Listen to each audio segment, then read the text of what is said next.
Hello guys, good morning. তো তোমরা কেমন আছো? আশা করছি সবাই অনেক বেশি ভালো আছো। তো আমরা যাচ্ছি আমার বোনের বাড়ি। তো এখন অবশ্যই সকাল ছিল না, যখন আমরা রেডি হচ্ছিলাম তখন ছিল সন্ধেবেলা।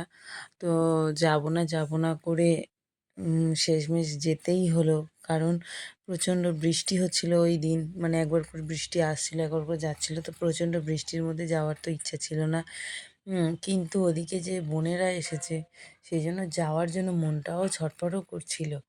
তো শেষমেশ রেডি হয়েই গেলাম। তো যাবার জন্য আমরা পুরো রেডি হয়ে গেছি দুজনা। ওই যে ওদিকে পাপাই এখনও শুয়েই আছে। হ্যাঁ, প্রায় রেডি হয়ে গেছি, তাও ও শুয়ে আছে। তো ওকে বলছি, যা তুই রেডি হ, রেডি হ। তো শেষে ওই আগে রেডি হলো। তো ওই যে দেখতে পাচ্ছি ও এখনও শুয়ে আছে। তো উঠলো, উঠে রেডি হয়ে ওই আগে বেরিয়ে গেল। তো আমরা দুজনা পুরোপুরি রেডি হয়ে গেছি, গিয়ে ঘরে টুকটাক একটু গুছানো গাছানো করে নিচ্ছিলাম, কারণ যাচ্ছি। হ্যাঁ, তো রাতটা কাটিয়ে পরের দিন আসবো সেই জন্য। আর বোনেরা একসঙ্গে হলে যে কী আনন্দ, সেটা তো যারা একসঙ্গে বোনেরা সেটা বলতে হবে না, নিশ্চয়ই তোমরা জানো। হ্যাঁ, তো দেখতেই পাচ্ছ কতটা বৃষ্টি হয়েছে। তো কাদা ফাদা ভর্তি একদম, সেই তার মধ্যে আমার ছেলে কষ্ট করে গাড়িটা অনেক কষ্ট করে বার করলো। তো সাদা বুট পরেছিল, আমি ওকে বারণ করেছিলাম পরতে, তাও পরে নিয়েছে। নেওয়ার পরে ওই যে বুটটা বার করতে গিয়ে পুরো কাদা ভর্তি করেছে। ঠিক বেরোবো, আবার চলে এলো ঝমঝম করে বৃষ্টি। তো কী করব, রেডিও তো হয়ে গেছি, যেতে তো হবেই। তো তার জন্য কী করলাম, শিমুকে বললাম তুই রেনকোট পরে নে, কারণ ঠান্ডা লেগে যাবে। আর আমরা একটু মাথায় একটা করে প্লাস্টিক বেঁধে আর বেরিয়ে গেলাম। আর ঠিক ওদের বাড়ির মুখের কাছে গিয়ে এই যে দেখতে পাচ্ছ কতটা স্লিপ এই রাস্তাটা, শ্যাতলা পড়ে যায়। আর হচ্ছে সেই জন্য ওখানে ওদেরকে নামিয়ে দিলাম, যে যদি বাই চান্স স্লিপ খেয়ে যায়, স্কুটির চাকা ছোটো ছোটো চাকা হয়, অল্পতেই স্লিপ খায় তোমরা জানোই। তো ওই জন্য ওদেরকে নামিয়ে দিয়ে আমি, আর সত্যি চাকা স্লিপও খেয়েছিল। তো কী অবস্থায় এসে গেছি তোমরা দেখো, মাথায় প্লাস্টিক দিয়েই প্রথমবার কোথাও গেলাম বৃষ্টির মধ্যে, তাও এই যে এই আমার বোন, এই বোনটা এই হচ্ছে সব জায়গায় কোথাও গেলেই আমাদেরকে ফোন করে করে ডাকে আর আমাদেরকে যাওয়ার জন্য। হ্যাঁ, ও বললেই আমারও মনটা ছটফট করে যাওয়ার জন্য। কারণ হচ্ছে সত্যি এক জায়গায় হলে কতটা ভালো লাগে, সবাই একসঙ্গে যখন হই কতটা আনন্দ হয় সবার সঙ্গে মিশে কথা বলতে, বসে আড্ডা মারতে খুবই ভালো লাগে। আর আর কারণ হচ্ছে এমনিতে সাধারণত এক জায়গায় হয় না বিয়ের পরে। তো এই যে এরা যখনই কোথাও যায় আমাদেরকে ফোন করে ডাকলে তখনই ওই একসঙ্গে হওয়া যায় আর কি, তাছাড়া তো আর হয় না। তো সেই দিনের আর কোনো শ্যুট নেওয়া হয়নি, এটা হচ্ছে পরের দিনের সকালে চা হচ্ছে। তো সবাই ঘুম থেকে ওঠেনি, কয়েকজন উঠেছে কয়েকজন ওঠেনি। তো সকালবেলায় হচ্ছে একটু চায়ের নেশা তো সবারই থাকে। আর এই যে উঠে গেছে বাড়ির বড় মেম সাহেব, উঠে গিয়ে ব্রাশ নিয়ে ঘুরছে। আর ভাবছে হয়তো যে কী বদমাইশি করা যায়, চারদিকটা দেখছে কোথায় কী করা যায়, কোথায় কী করা যায়। এইসবই তো ওদের কাজ। তো দেখতে পাচ্ছ ঘরে এখানে একটা ফেলে রেখেছে, ওখানে একটা ফেলে রাখে, ওইগুলোই করে আর কি সারাদিন। ওর মা সারাদিন গুছোয় আর ওরা সারাদিন এটা ফেলবে, ওটা ফেলবে, সেটা ফেলবে। কিন্তু ২টো ৩টে বাচ্চা থাকা সত্ত্বেও ওদের ঘর একদম সবসময় মোটামুটি পরিপাটি হয়েই থাকে। কারণ কি, ওর মা সারাক্ষণ খাটে, সারাক্ষণ কাজ করে, সারাক্ষণ গুছোয়, সারাক্ষণ কিছু না কিছু করতেই থাকে। এই মানে ওরা নোংরা করে আর ওর মা হচ্ছে গুছোতে থাকে।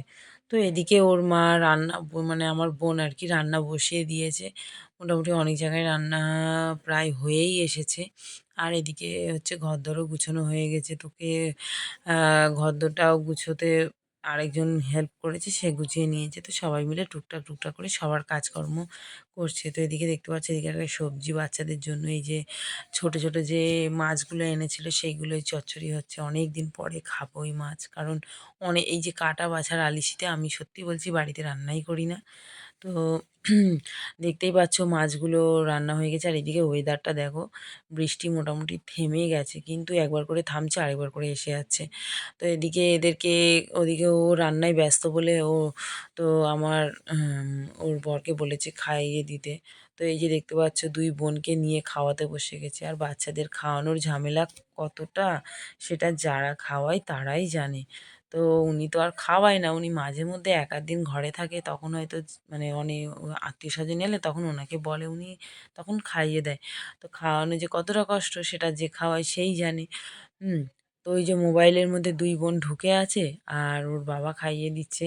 তো নিতে চায় না, জোর করে একবার করে খাইয়ে দিচ্ছে আর একটা করে জেদ করছে, বায়না করছে। ওরা ওর বাবার কাছেই বেশি বায়না করে। আর এই যে এই ছুটকিটা আছে, এই ছুটকিটা হচ্ছে ভাত খাবে না, ও একটু মাছ খাবে, মাছ খেতে চাই পছন্দ করে আর কি। ভাত মাছ খাবো, মাংস খাবো, কিন্তু ভাত খেতে চায় না, জোর করে দিতে হয়। তো ওইটুকুনি মেয়ে দেখতে পাচ্ছ, মাছ দেয়নি বলে কীভাবে এ করছে। তো আমরা খাওয়া দাওয়া করতে বসেই গেছি। তো দেখতে পাচ্ছ একদম হাঁড়ি টাড়ি নিয়ে একদম বসে গেছি, যাতে যার যতটা ইচ্ছা সে ততটা নিতে পারে। তো মনের আনন্দে খাও, কোনো টেনশন নেই যে এইটুকুই নিতে হবে, ঠিক আছে। তো আমরা খেতে বসে গেছি, আনন্দ করে খাচ্ছি আর সবাই সবার সঙ্গে গল্পগুজব করছি। হ্যাঁ, তো সবাই একসঙ্গে হলে যেটা হয় আর কি, কন্টিনিউ কিছু না কিছু কথা হয়েই যাচ্ছে, গল্প হয়ে যাচ্ছে। ওই একজন বড় ইউটিউবার আমার বোন, ওই যে ওদিকে, হ্যাঁ, তো দেখতে পাচ্ছ সাদা ওড়না গায়ে, বিশাল ও 3টে চ্যানেল, মোটামুটি সবই ভালোভাবেই দাঁড়িয়ে গেছে। তো সেই সব নিয়েই আলোচনা হচ্ছিল আর আমি যেগুলো ভিডিও করছিলাম সেটাই ও আমাকে বলছিল। তো তো তোমরা একসঙ্গে হলে কে কেমনভাবে কাটাও সেটাও বলো আমাদেরকে। আমরাও এইভাবে আনন্দ করি, ঘুরতে যাই, অনেক গল্প করি, অনেক কথাবার্তা বলি। আর হচ্ছে এখানে দেখতেই পাচ্ছ বাচ্চাগুলো এক সাইড হয়ে গেছে। এই যে এক বোন, হচ্ছে একেই সবচেয়ে মানে আমার বেশি ভালো লাগে আর কি। তো এই হচ্ছে ফোন করবেই আমাদেরকে যাওয়ার জন্য। আর সত্যি এ ডাকলে আমরা নাও করে থাকতে পারি না। কারণ ও যেখানে সেখানে আনন্দ আছে। আর সবচেয়ে বড় কথা জানো? কোথাও ধরো বেড়াতে গেলাম আমরা, তো এ যদি থাকে আমাদের ছবি তোলা হয়। আর এ যদি না থাকে আমাদের ছবি তোলার প্রতি কোনো ইন্টারেস্ট থাকে না। আর ও যদি থাকে, তো 100টা ছবি তো উঠেই যাবে। কিছুই মনে হবে না যে হ্যাঁ 100টা এতগুলো ছবি উঠলো। একে আমরা ওই জন্য সেলফি কুইন বলে থাকি। তো এখন হচ্ছে বড় ইউটিউবার হয়ে যাচ্ছে আস্তে আস্তে। তো সেই